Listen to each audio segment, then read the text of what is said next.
बिस्मिल्लाहिर्रहमानिर्रहीम बिस्मिल्लाहिर्रहमानिर्रहीम अस्सलाम वालेकुम वरहमतुल्लाहि वबरकातुहू। मेरा नाम आदिल शहीर है। उम्मीद करता हूँ कि आप सब लोग बिल्कुल ठीक ठाक होंगे, खैर से होंगे और ज़िंदगी के हर लम्हे में अल्लाह ताला की ज़ात का शुक्र अदा कर रहे होंगे।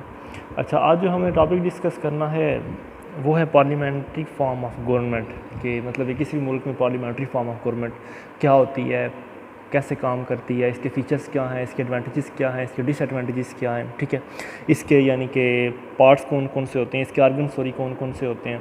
अच्छा, सिंपल फॉर्म में अगर देखें तो पाकिस्तान, बरतानिया और अमेरिका और इंडिया, कनाडा, इन तमाम ममालिक के अंदर जो है वो पार्लियामेंट्री सिस्टम पाया जाता है। ठीक है, और बाई कैमरल होता है। बाई कैमरल से मुराद के ऊपर यानी कि अपर हाउस में काबीना होती है, यहाँ अपर चैम्बर में और लोअर चैम्बर के अंदर लेजिस्लेचर होते हैं। काबीना जो होती है वो डिपेंड करती है नंबर ऑफ़ यूनिट्स के ऊपर, यानी कि किसी भी मुल्क में कितने सूबे हैं उन सूबों के हवाले से या उन स्टेट्स के हवाले से कि मतलब उन स्टेट्स या उन सूबों के हवाले से जो है वो काबीना के लोग सेलेक्ट किए मतलब उसके अपर हाउस के लोग सेलेक्ट किए जाते हैं सेनेट के, और जो लोअर हाउस है मतलब जिसका नाम लेजिस्लेचर है, लेजिस्लेचर के जो लोग हैं वो पीपल रिप्रेजेंटेटिव्स होते हैं, यानी कि जितने लोग होंगे जिस सूबे के अंदर उस सूबे के हिसाब से उसको यानी कि सीटें दी जाएंगी। ठीक है, अच्छा, अगर सिंपल लैंग्वेज के अंदर बात करें तो relationship between executive and legislative department, stability and efficiency of the executive department depend upon the legislature. इसमें वो ये कह रहा है कि मतलब जो है एग्जीक्यूटिव और लेजिस्लेचर ये दोनों एक दूसरे के ऊपर डिपेंड करते हैं, और हकीकतन अगर जो लेजिस्लेचर की कामयाबी है वो एग्जीक्यूटिव की ही कामयाबी होती है। इनडायरेक्टली वो ये कह रहा है कि आजकल का जो पार्लियामेंट्री सिस्टम है उसको हम काबीना गवर्नमेंट के नाम से यानी कि शो करते हैं। काबीना गवर्नमेंट इसलिए क्योंकि किसी भी पार्लियामेंट के अंदर जो काबीना होती है उसका रोल लेजिस्लेचर से भी ज़्यादा होता है। उसकी वजह ये होती है कि अब देखें, जो भी किसी भी मुल्क में पार्टी जब बनती है या मतलब किसी मुल्क में जब गवर्नमेंट बनती है तो गवर्नमेंट का असूल ये होता है कि जो कोalition के साथ या मेजॉरिटी पॉपुलेशन के साथ, मेजॉरिटी सीटों के साथ या मतलब आपस में कोलिएट करके जिस पार्टी ने या जिन पार्टियों ने आपस में यानी कि सीटें मतलब मिला के ज़्यादा ले ली, 51% ले ली, तो ज़ाहिर है उनकी गवर्नमेंट बन जाएगी। जिनकी गवर्नमेंट बनेगी 51% उनके पास सीटें होंगी, और 51% के हिसाब से जनाब वो फिर अपना प्राइम मिनिस्टर भी सिलेक्ट करेंगे, अपनी काबीना सिलेक्ट करेंगे, अपने काबीना या मिनिस्टर सिलेक्ट करेंगे। और ज़ाहिर सी बात है कि जब मिनिस्टर या वो काबीना जो है जिसे हम एग्जीक्यूटिव ब्रांच भी कहते हैं, तो वो जब को कल कानून पास करेगी तो उन्होंने को जब कानून या मतलब कोई भी जो वो पॉलिसियाँ बनाएगी तो वो जो पॉलिसियाँ हैं वो लेजिस्लेचर या पार्लियामेंट के ज़रिए पास होंगी। तो जब वो पार्लियामेंट के ज़रिए पास होंगी तो ज़ाहिर सी बात है कि उस पार्लियामेंट के अंदर उस मेजॉरिटी पार्टी की तादाद ज़्यादा होगी। जब उनकी तादाद ज़्यादा होगी तो वो लॉ जो है वो आसानी से पास करवा लेंगे, या कोई भी बिल या कोई भी यानी कि नया जो इनेक्टमेंट उन्होंने करनी है वो आसानी से पास करवा लेंगे। लिहाजा हम कह सकते हैं कि जो पार्लियामेंट्री गवर्नमेंट होती है वो काबीना की गवर्नमेंट होती है, इनडायरेक्टली हम ये कह सकते हैं।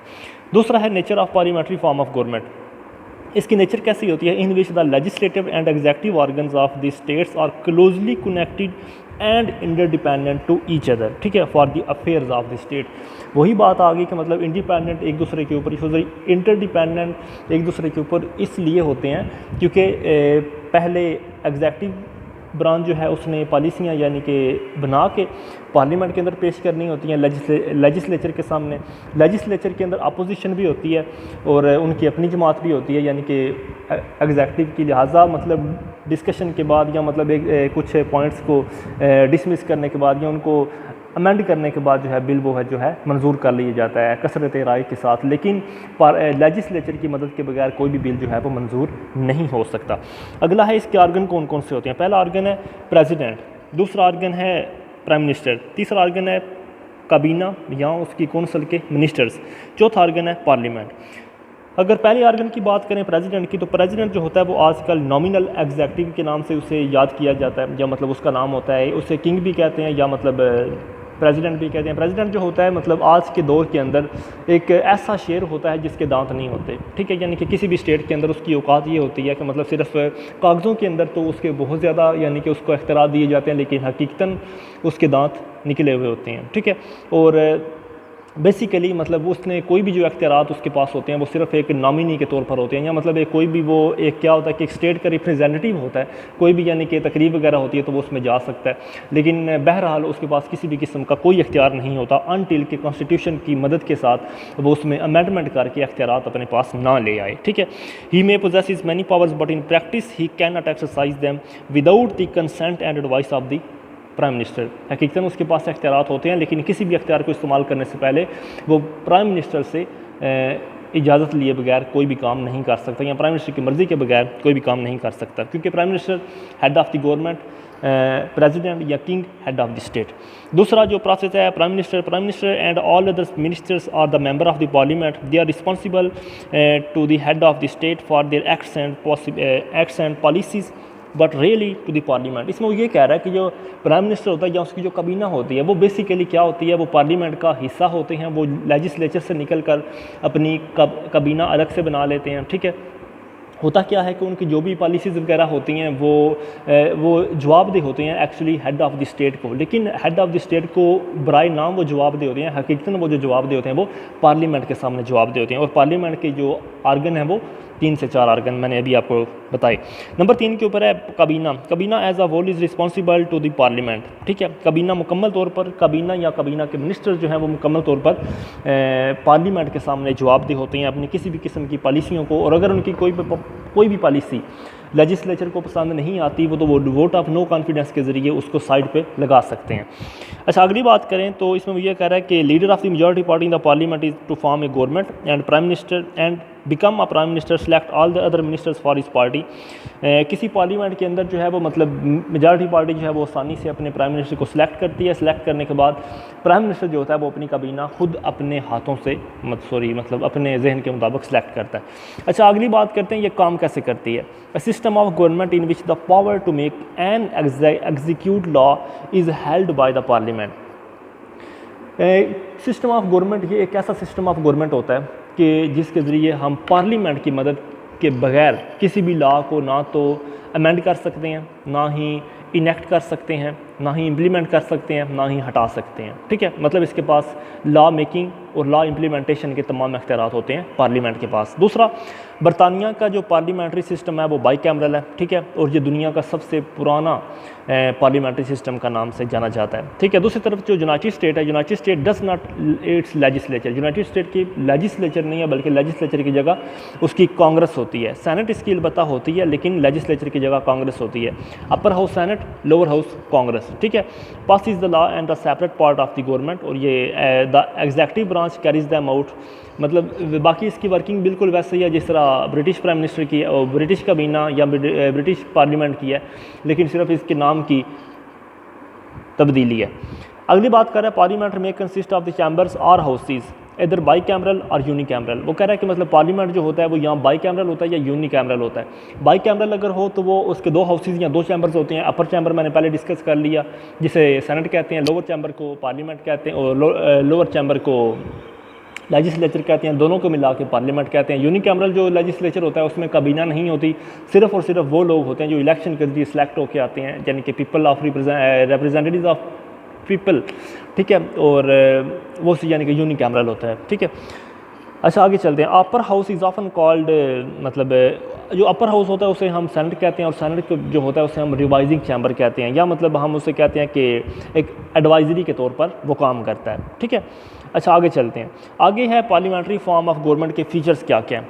पहला है कि मतलब एग्जिस्टेंस ऑफ ए टिट्यूलर और कॉन्स्टिट्यूशनल रूलर। कॉन्स्टिट्यूशनल रूलर वो इसमें ये कह रहा है कि existence of head of the state. Head of the state से वो ये कह रहा है कि legally the administration of all affairs of the state is conducted by the head of the state. In reality he is the head of the state but not the head of the government. वो कह रहा है कि मतलब legally तौर पर जो होता है, कानूनी तौर पर जितने भी डिपार्टमेंट्स होते हैं, एडमिनिस्ट्रेटिव डिपार्टमेंट, वो तमाम के तमाम जो मातहत होते हैं प्रेसिडेंट के, लेकिन हकीकतन जो प्रेसिडेंट है रियलिटी के अंदर उसके पास तो कोई अख्तियारात है नहीं, क्योंकि वो हेड ऑफ़ द स्टेट है, हेड ऑफ़ द गवर्नमेंट नहीं है। ये पहला फीचर हो गया। दूसरे फीचर की बात करें, absence of separation of power. Absence of होती एब्सेंस कोई नहीं है, होती प्रेजेंस है, लेकिन एब्सेंस बराए नाम होती है। वो कह रहा है absence of separation of power. कैसे सेपरेशन ऑफ पावर की आप बात कर सकते हैं? अलबत्ता इंटरकनेक्टेड होता है। देखिए मतलब पार्लियामेंट के 3 हिस्से हो गए। ठीक है, एग्जेक्टिव ब्रांच जो प्राइम मिनिस्टर और प्राइम मिनिस्टर की काबीना हो गई, लेजिस्लेचर और सेनेट। ठीक है, लेकिन तीनों के तीनों एक दूसरे के साथ इंटरकनेक्टेड होते हैं, क्योंकि कोई भी जो बिल पास होना है उसको जो बिल बनाना जो है वो एग्जैक्टिव ब्रांच ने है, उसको पास जो है वो सेनेट और लेजिस्लेचर ने मिलकर करना, यानी कि तीनों एक दूसरे के साथ इंटरकनेक्टेड होते हैं और तीनों एक दूसरे की मदद किए बिना गवर्नमेंट को अच्छी तरह रन नहीं कर सकते, ठीक है। यानी कि इंटरडिपेंडेंट तीनों को एक दूसरे के ऊपर अपनी पावर और फंक्शन के लिहाज से होना पड़ता है। तीसरा जो फीचर है, main role of the lower house in ministry formation. अच्छा, जो लोअर हाउस होता है उसके ज़रिए मिनिस्ट्री फॉर्मेशन बनती है, ठीक है। मिनिस्ट्री फॉर्मेशन वही जो आके यानी कि एग्जैक्टिव ब्रांच जो है वो लोअर हाउस की मदद से बनती है। And play a vital role in the formation of ministry. Majority in the house is appointed the prime minister और the constitutional ruler appoints the other members of the ministry of his advice, ठीक है, on his advice. अच्छा, simple सी बात है जो मैंने पहले आपको बता दी, वो ये कह रहा है कि जो लोअर हाउस होता है ना, जिसे हम लेजिस्लेचर का नाम दें, लेजिस्लेचर जो होता है वो उसमें जो मेजॉरिटी पार्टी होती है वो अपने प्राइम मिनिस्टर को सिलेक्ट कर लेती है। प्राइम मिनिस्टर जो होता है अपने एडवाइजरी काउंसिल से मिलकर मतलब अपनी काबीना जो है वो डेवलप कर लेता है। अगली है रिस्पॉन्सिबिलिटी टू द लेजिस्लेचर, मतलब इसमें ये वो कह रहा है कि काबीना या काबीना के अंदर जो मिनिस्टर्स होते हैं या मतलब एग्जैक्टिव ब्रांच जो होती है वो रिस्पॉन्सिबल होती है अपने तमाम एक्शन और अपनी तमाम एक्टिविटीज़ और अपने तमाम पॉलिसीज़ के लिए रिस्पॉन्सिबल होती है लेजिस्लेचर के सामने, ठीक है। और the kabina remains responsible to the lower house, और मतलब उससे लोअर हाउस के सामने रिस्पॉन्सिबल रहना पड़ता है, और इसलिए रहना पड़ता है क्योंकि वो पीपल रिप्रेजेंटेटिव्स होते हैं। अगली है मतलब इसका जो फीचर है वो है कलेक्टिव रिस्पॉन्सिबिलिटी। कलेक्टिव रिस्पॉन्सिबिलिटी के दो हिस्से आ जाते हैं। पहला है इंडिविजुअल रिस्पॉन्सिबिलिटी। इंडिविजुअल रिस्पॉन्सिबिलिटी में ये आ गया, फॉर एग्जांपल देखें हमारे मुल्क के अंदर जनाब गवर्नमेंट है, उसकी प्राइम मिनिस्टर इमरान खान साहब की, अल्लाह ताला उन्हें ज़िंदगी दे। प्राइम मिनिस्टर साहब जो हैं मतलब क्या करते हैं, उन्होंने अपनी काबीना बनाई हुई है। फॉर एग्जांपल एक या दो लोगों की बात लेते हैं, जो उनकी काबीना के अंदर जो हैं मतलब हेड अपना जिनके पास डिपार्टमेंट है रेलवे डिपार्टमेंट, शेख रशीद साहब जो हैं उनके पास रेलवे डिपार्टमेंट की सारी एडमिनिस्ट्रेशन उनके हाथ में है, और वो मेंबर हैं किसके, काबीना के, प्राइम मिनिस्टर की काबीना के, ठीक है। अब प्राइम मिनिस्टर की काबीना के जितने भी मेंबर हैं उनके पास कोई ना कोई डिपार्टमेंट ज़रूर होता है, और हर काबीना का जो मेंबर यानी कि हर जिस बंदे के पास वो अपना डिपार्टमेंट है वो अपने डिपार्टमेंट का रिस्पॉन्सिबल है। वो उस डिपार्टमेंट की जो भी पॉलिसियाँ बनाएगा, जो भी उसमें एक्टिविटी करेगा, जो भी इम्प्लीमेंटेशन करेगा, उसका जवाबदेह होगा अपनी काबीना के सामने, और वो कलेक्टिवली वो जो काबीना है वो रिस्पॉन्सिबल होगी लेजिस्लेचर के सामने, ठीक है। यानी किस तरह ये निज़ाम चलेगा। पहला इंडिविजुअल रिस्पॉन्सिबिलिटी। इंडिविजुअल रिस्पॉन्सिबिलिटी में क्या आ गया कि वो सिर्फ एक जो बंदा है मतलब एक मिनिस्टर, उसके पास एक ही डिपार्टमेंट है और वो पहले उसी डिपार्टमेंट का जवाबदेह होगा। फिर दूसरा वो यानी कि काबीना का भी हिस्सा है, और पूरी जो काबीना है वो कलेक्टिवली जवाबदेह होगी लेजिस्लेचर के सामने, ठीक है। आगे चलते हैं। आगे वो ये बात कर रहा है यानी कि नंबर 6 के ऊपर वो ये कह रहा है कि इसका फीचर ये है intimate relationship between the legislature and the adjective. The leaders of the majority party in the legislature became the member of the cabina या ministry. Naturally the minister can easily extend their influence on the legislature. Simple वही बात जो मैंने पहले repeat कर दी। उसमें ये कह रहा है कि देखें हुआ क्या कि मेजॉरिटी पार्टी ने हुकूमत बना ली, मेजॉरिटी पार्टी जो है वो लेजिस्लेचर के अंदर भी शामिल है, ठीक है। उसी लेजिस्लेचर के अंदर से काबीना भी निकल आई, तो मतलब दोनों जो हैं वो आसानी से बिल मंजूर करवा सकते हैं और एक दूसरे की मदद भी कर सकते हैं। इसमें वो ये कह रहा है। आगे वो कह रहा है leadership of the prime minister. अच्छा, in reality he possesses much greater power and status than the other minister। अच्छा जी, लीडरशिप ऑफ प्राइम मिनिस्टर से ये मुराद है, वो ये कह रहा है कि जो प्राइम मिनिस्टर होता है उसके पास हकीकतन दूसरे तमाम मिनिस्टर से ज़्यादा पावर होती हैं, ठीक है, क्योंकि वो हेड ऑफ़ द स्टेट होता है, लेकिन वो मेंबर होता है लेजिस्लेचर का, और लेजिस्लेचर ही जो है उसे मतलब मेजॉरिटी वोट के ज़रिए अपना प्राइम मिनिस्टर सेलेक्ट करती है। He play most important role in the determination and execution of government policies, ठीक है। मतलब गवर्नमेंट की तमाम किस्म की पॉलिसी को एग्जीक्यूट करना, उनको डिटरमाइन करना, ये किसके हाथ में होता है, प्राइम मिनिस्टर के हाथ में होता है। Indeed the success of the parliamentary democracies depend greatly on the personality, efficiency and charisma of the prime minister.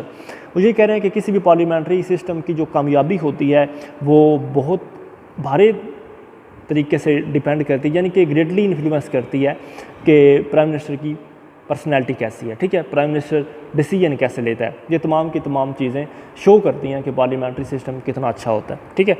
अच्छा, अगला जो फीचर है वो है existence of the strong opposition. Opposition से क्या मुराद है कि मतलब जहाँ अपोजिशन एक पार्टी होगी, ठीक है, यहाँ अपोजिशन एक से ज़्यादा पार्टीज़ होगी, वो क्या करेंगे कि गवर्नमेंट की किसी भी किस्म की जो क्रिटिसाइज़ करने वाली पॉलिसीज़ होंगी उनको वो क्रिटिसाइज़ करेगी, ठीक है, उनको ये बताएगी कि इसके मुतबादिल क्या है, अल्टरनेटिव पॉलिसीज़ कौन सी आप इम्प्लीमेंट कर सकते हैं।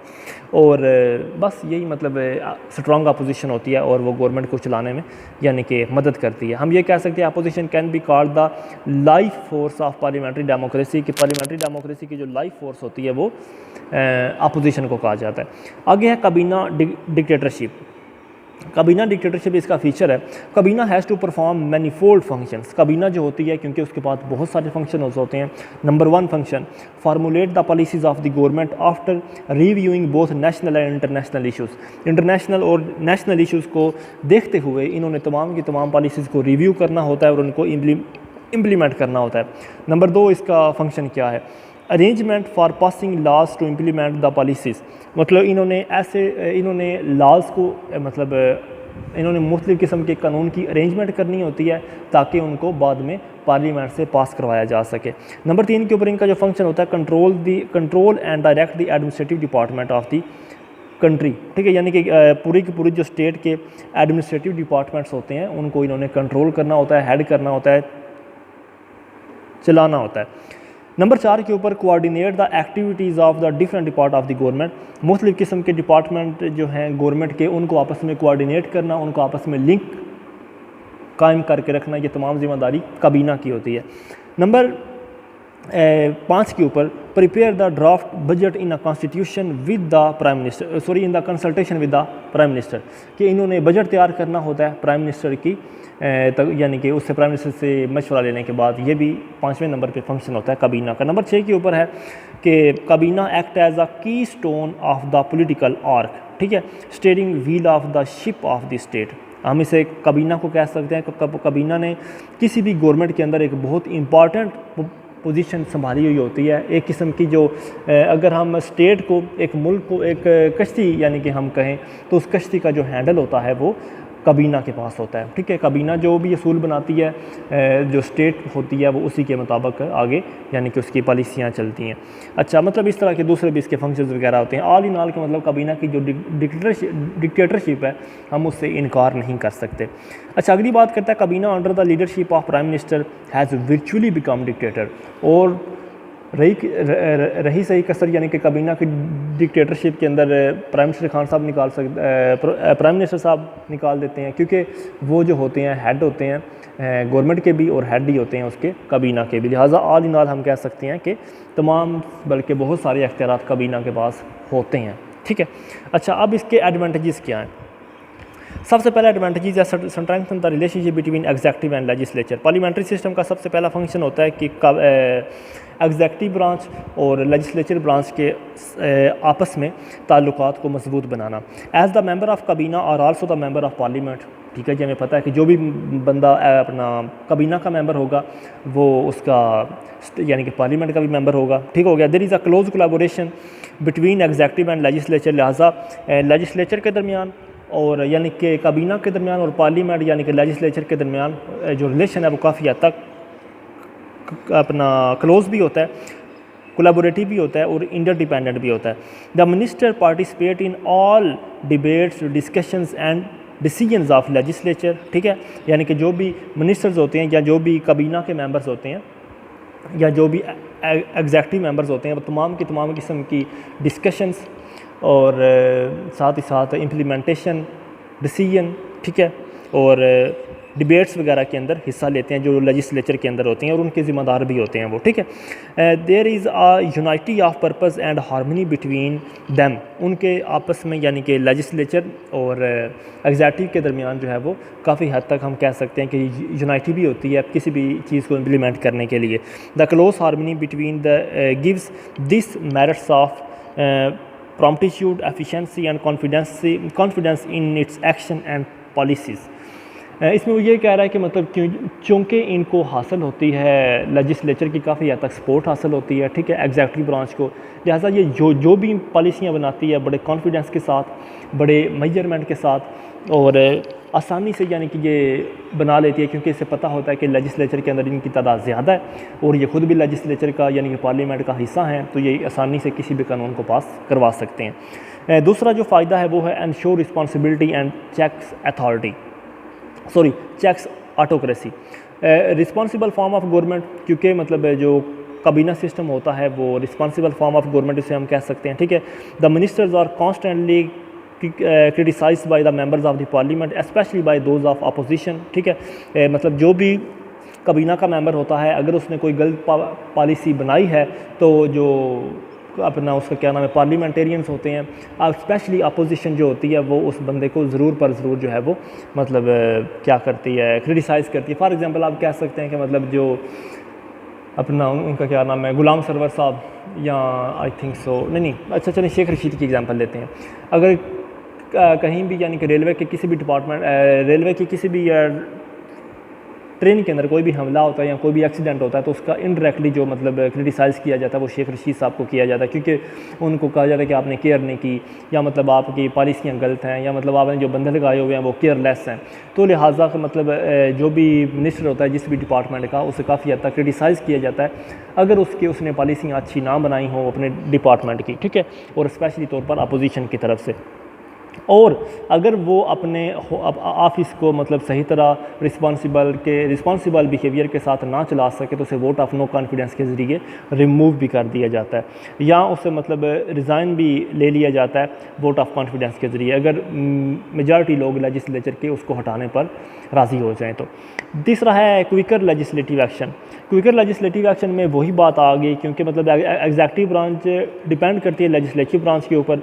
लेजिस्लेटिव ब्रांच के अंदर अपना जो पार्टी जीती हुई है, जिनका प्राइम मिनिस्टर बना हुआ है, उनकी तादाद ज़्यादा होती है और वो आसानी से अपनी मजबूती के साथ किसी भी लॉ को पास करवा सकते हैं।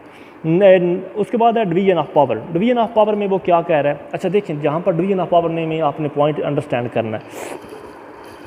वो ये कह रहा है कि जब अगर किसी मुल्क के अंदर प्रेसिडेंशियल गवर्नमेंट होती है, ठीक है, प्रेसिडेंशियल गवर्नमेंट के अंदर काबीना के तमाम किस्म के जो अख्तियारात होते हैं वो सिर्फ़ और सिर्फ प्रेसिडेंट के पास होते हैं, ठीक है। जबकि पार्लियामेंट्री सिस्टम के अंदर या मतलब पार्लियामेंट्री गवर्नमेंट के अंदर जो होता है लोग जो होते हैं वो आइडियालॉजिकली, एथनिकली, रिलीजियसली एक दूसरे से मुख्तलिफ होते हैं, ठीक है, और वो तमाम के तमाम लोगों की आइडियालॉजी होती है जो है वो मुख्तलिफ होती है और वो काबीना के मेंबर्स भी होते हैं। लिहाजा वो क्या होता है कि उनमें डिवीजन ऑफ पावर्स आ जाती है, यानी कि कोई भी यानी कि इतनी आसानी से दूसरे की बात वो नहीं मान सकता, क्योंकि उनके पास इख्तियारात होते हैं कि वो अपनी बात मनवा सकते हैं, ठीक है। लिहाजा हम कह सकते हैं कि जो मतलब एग्जेक्टिव पावर्स होती हैं पार्लियामेंट्री सिस्टम के अंदर वो डिवाइडेड होती हैं, जबकि एग्जेक्टिव पावर प्रेसिडेंट्री सिस्टम के अंदर जो है वो यूनाइट होती हैं, ठीक है, क्योंकि तमाम की तमाम पावर जो है वो प्रेसिडेंट के हाथ में होती हैं। अच्छा अगला है रिस्पॉन्सिबल एंड चैलेंजेबल, यानी कि नंबर 5 के ऊपर जो एडवांटेज है अपना इसका पार्लियामेंट्री फॉर्म ऑफ गवर्नमेंट का, वो है responsible and challengeable. As party in the legislature form the ministry, there is a little chance of conflict between the legislature and the administrative department। ये बात तो पक्की हो गई कि जो मतलब काबीना होती है वो लेजिस्लेचर के अंदर से ही निकल के जाती है, लिहाजा ये तो पक्की बात होगी कि लेजिस्लेचर और काबीना की जो लड़ाई झगड़ा होता है वो आपस में कम नहीं होता है। एक हवाले से तो ये इनकी रिस्पॉन्सिबिलिटी हो गई, ठीक है, यानी कि रिस्पॉन्सिबल होते हैं। अगली बात वो ये कर रहा है कि द काबीना is responsible to the legislature, ठीक है जी, ये भी हमें पता चलेगा कि यानी कि रिस्पॉन्सिबल होती है लेजिस्लेचर के सामने। This administrative system is easily changeable, यानी कि किसी भी किस्म का जो एडमिनिस्ट्रेटिव सिस्टम है, यानी कि कोई भी जो गवर्नमेंट का डिपार्टमेंट है, कोई भी एडमिनिस्ट्रेशन है, उसको आसानी से चेंज किया जा सकता है, उसके मिनिस्टर को आसानी से चेंज किया जा सकता है वोट ऑफ नो कॉन्फिडेंस के ज़रिए अगर वो अपने सीट का मिसयूज़ करता है, ठीक है, या इरिस्पॉन्सिबल भी बिहेवियर शो करता है। ये भी आ गया चैलेंजेबल या changeable. The legislature can remove the Kabina minister if they are considered unfit and if the legislature is against the public opinion। अच्छा देखें, if legislature is against the public opinion, the head of the state on the advice of the Kabina minister can dissolve the parliament। अच्छा देखिए ये बड़ी खूबसूरत बात इसने की, इसने कहा कि फॉर एग्जांपल अब मतलब अभी तक हमने सारी बातें की काबीना की, यानी कि कबीना अगर गलत होगी तो उसका हिसाब यानी कि लेजिस्लेचर करेगा, कबीना गलत होगी या कबीना के मिनिस्टर गलत होंगे तो उनका हिसाब लेजिस्लेचर करेगा या पार्लियामेंट करेगा। अब यहाँ पर वो ये कह रहा है अगर लेजिस्लेचर गलत होगी यानी कि वो सारे के सारे जो लोग हैं वो पब्लिक ओपिनियन के खिलाफ चले गए, या मतलब वो जो भी पॉलिसियाँ वगैरह बना या मतलब आपस में मिल गए हैं, ठीक है, और मतलब वो क्या कर रहे हैं कि मतलब किसी भी पॉलिसी को सही तरह इम्प्लीमेंट नहीं होने दे पा रहे, तो यहाँ पर वो क्या कह रहा है कि वो कह रहा है कि जो प्रेसिडेंट है वो कबीना मिनिस्टर्स की मुशावरत के साथ इनको लेजिस्लेचर को डिसमिस भी कर सकता है, यानी कि नेशनल असम्बलियों को या प्रोविंशियल असम्बलियों को वो तोड़ सकता है, लेकिन किसकी मदद से या किसके कंसेंट से या किसके एग्री होने से? प्राइम मिनिस्टर उसकी कबीना के एग्री होने से। अब आते हैं डिसएडवांटेज के ऊपर। सबसे पहला है कबीना डिक्टेटरशिप। कबीना डिक्टेटरशिप हमने पहली बात कर ली, क्योंकि मतलब जो मोस्टली इसके पास इख्तियारात बहुत ज़्यादा होते हैं, ठीक है। The cabinet government is reduce to party government, क्योंकि मतलब जो होती है उसके क्या नाम है, कबीना जो होती है उसके पास इख्तियारात बहुत ज़्यादा होते हैं। बाकी यानी कि उस मुल्क के जितने भी डिपार्टमेंट्स होते हैं उनके तमाम के तमाम पॉलिसी बनाना, इम्प्लीमेंट करना, उनको लागू करना, उनको अमेंड करना, तमाम इख्तियारात होते हैं कबीना के पास। कबीना का जो हेड होता है प्राइम मिनिस्टर होता है, लिहाजा इनडायरेक्टली हम कह सकते हैं कि ये हो सकता है कि ये नेशनल इंटरेस्ट की बजाय अपना पार्टी इंटरेस्ट जो है वो उसको सामने रखें और मुल्क के अंदर जो मतलब अपनी मर्ज़ी से या मतलब नेशनल लेवल पे जो पॉलिसियाँ वो ना बनाएं, बल्कि अपनी पार्टी के फ़ायदे के लिए पॉलिसियाँ बनाते चले जाएं। ये कबीना की डिक्टेटरशिप सपोज की जा सकती है, ठीक है। दूसरा है इन कॉन्टीन्यूटी इन पॉलिसीज़। ये बड़ी इसने खूबसूरत बात की। वो ये कह रहा है कि मतलब बाज़ औक़ात क्या होता है, जो पार्लियामेंट्री सिस्टम के अंदर जो गवर्नमेंट बनती है वो या तो कोalition गवर्नमेंट होती है या अपोजिशन बड़ी स्ट्रांग हो जाती है या यानी कि मेजॉरिटी पार्टी बन जाती है। अब चूँकि इसका एक तो टेन्योर इसका फिक्स होता है, ठीक है। दूसरे नंबर पर यानी कि 5 साल इसके पास होते हैं। इसने जो भी प्लान बनाना होता है इसकी कोशिश होती है कि वो 5 सालों के अंदर पूरा हो जाए। जबकि दूसरी तरफ इसके साथ जो कोalition गवर्नमेंट होती है, बहुत सारे प्लान जो हैं वो उनकी वजह से ये नहीं इम्प्लीमेंट कर पाते। क्योंकि अगर किसी भी कोalition यानी कि पार्टी ने जिन पार्टियों ने कोलिएट किया हुआ है वो अगर साइड पे हट दी गई तो गवर्नमेंट जो है वो धड़ाम नीचे। लिहाजा हम कह सकते हैं कि यानी कि कंसिस्टेंसी नहीं होती या इनकन्सिस्टेंसी होती है इसकी पॉलिसियों के अंदर। अगला है पार्टीसनशिप। पार्टीसनशिप से क्या मुराद है कि ये मतलब वही पीछे बात थी कि नेशनल इंटरेस्ट की बजाय अपना इंटरेस्ट जो है वो उसे सामने रखते हैं। पॉलिटिकल पार्टीज़ पार्लियामेंट्री सिस्टम के अंदर are guided more by partisan motives than by the national interest, कि जो मतलब पार्टी जीतती है इलेक्शन के अंदर वो नेशनल इंटरेस्ट की बजाय अपना जो मतलब पार्टी का सिस्टम होता है उसे वो ज़्यादा फोकियत देते हैं, ठीक है। लिहाजा यूँ मतलब हम कह सकते हैं कि जो रूलिंग पार्टी होती है वो एक्चुअली अपोजिशन को अपना दुश्मन समझती है, ठीक है। यानी कि अपोजिशन अगर वो उनकी मतलब किसी पॉलिसी को क्रिटिसाइज़ करे कि ये तुम यानी कि मुल्की मफाद के लिए नहीं बल्कि अपने मफाद के लिए तुम ये पॉलिसियाँ बना रहे हो, तो वो उसको अपना दुश्मन समझती है, ठीक है। अगली बात कर रहा है कि गवर्नमेंट बाय इनकम्पिटेंट पर्सन। खुदा न खास्ता अगर कहीं ऐसा हो जाए कि मतलब जो प्राइम मिनिस्टर है, ठीक है, वो मतलब उसका क्या नाम हो इनकम्पिटेंट आ जाए, ठीक है, यानी कि सही तरह टैलेंटेड बंदा ना हो, ठीक है, तो वो क्या करता है मतलब काफ़ी हद तक जो है वो स्किलफुल नहीं होता, ठीक है, उसके पास कॉम्पिटेंस नहीं होता, उसके पास टैलेंट इतना ज़्यादा नहीं होता, उसके पास पार्टी का इन्फ्लुएंस इतना ज़्यादा नहीं होता, तो मतलब हो सकता है वो जो पॉलिसियाँ बनाए या मतलब गवर्नमेंट का जो हेड बने तो वो सही तरह ना हो या मतलब मुल्की मफाद को मद्देनज़र ना रखे। कंट्रोल बाय ब्यूरोक्रेसी, ये भी इसका यानी कि डिफेक्ट है। देखें यहाँ पर वो ये कह रहा है कि बहुत से जो मिनिस्टर्स होते हैं वो इनकम्पिटेंट होते हैं। काबीना के अंदर मोस्टली जो मिनिस्टर्स होते हैं उनका इतना इल्म या इतना नॉलेज तो होता नहीं है, इतना एक्सपीरियंस उनका होता नहीं है। अब वो क्या करते हैं, वो अपने डिपार्टमेंट की जो भी पॉलिसी बनाएंगे वो उनके नीचे जो सीनियर ब्यूरोक्रेट्स होंगे वो उनसे मशवरा करेंगे। अब ब्यूरोक्रेसी जो है वो डेफिनेटली अपने मफाद को सामने रखते हुए अपने उस डिपार्टमेंट की पॉलिसियों को इम्प्लीमेंट करवाएगी। तो इनडायरेक्टली क्या होगा कि मतलब लेजिस्लेचर के सामने तो सिर्फ मिनिस्टर जवाबदेह है, ब्यूरोक्रेसी तो जवाबदेह नहीं है। लिहाजा हम कह सकते हैं कि किसी भी डिपार्टमेंट के अंदर जो पॉलिसियाँ बनती हैं उसके पीछे इनडायरेक्टली जो हाथ होता है ब्यूरोक्रेसी का हाथ होता है, ठीक है। अच्छा, अगली बात फेल इन एमरजेंसी। खुदा न खास्ता मुल्क के अंदर एमरजेंसी लग गई है या मतलब कोई भी एमरजेंसी सिचुएशन या क्राइसिस की सूरत में उनको जल्दी से कोई मतलब एक्शन लेना है तो उनको लॉ पास कराने में काफ़ी हद तक देर हो सकती है, ठीक है। और यूँ मतलब इसकी जो हम कह सकते हैं कि इसके पास सडन डिसीजन की कैपेबिलिटी नहीं होती and difficult in taking appropriate decision during emergency situation. अच्छा जी, अगली बात, indirect selection of prime minister. Indirect selection से क्या मुराद है कि हमने वोट डाला मेंबर ऑफ़ नेशनल असम्बली को, मेंबर ऑफ़ नेशनल असम्बली ने वोट डाला प्राइम मिनिस्टर के लिए, यानी कि प्राइम मिनिस्टर जो सिलेक्ट होता है उस वो आवाम सिलेक्ट नहीं करती बल्कि मेंबर ऑफ़ पार्लियामेंटेरियन सिलेक्ट करते हैं, ठीक है। लो तो हम कह सकते हैं कि हो सकता है जो विनिंग पार्टी हो या मतलब जो पार्टी जीत जाए वो किसी ऐसे बंदे को प्राइम मिनिस्टर ना बना दे जो इनकम्पिटेंट हो, ठीक है, जो मतलब जिसे पब्लिक की बहुत ज़्यादा सपोर्ट हासिल ना हो। नंबर 8 के ऊपर है मतलब आखिरी पार्ट वो ये कह रहा है expensive government system. Expensive government system में मतलब वो ये कह रहा है कि देखें एक्सपेंसिव गवर्नमेंट सिस्टम के अंदर क्या होता है।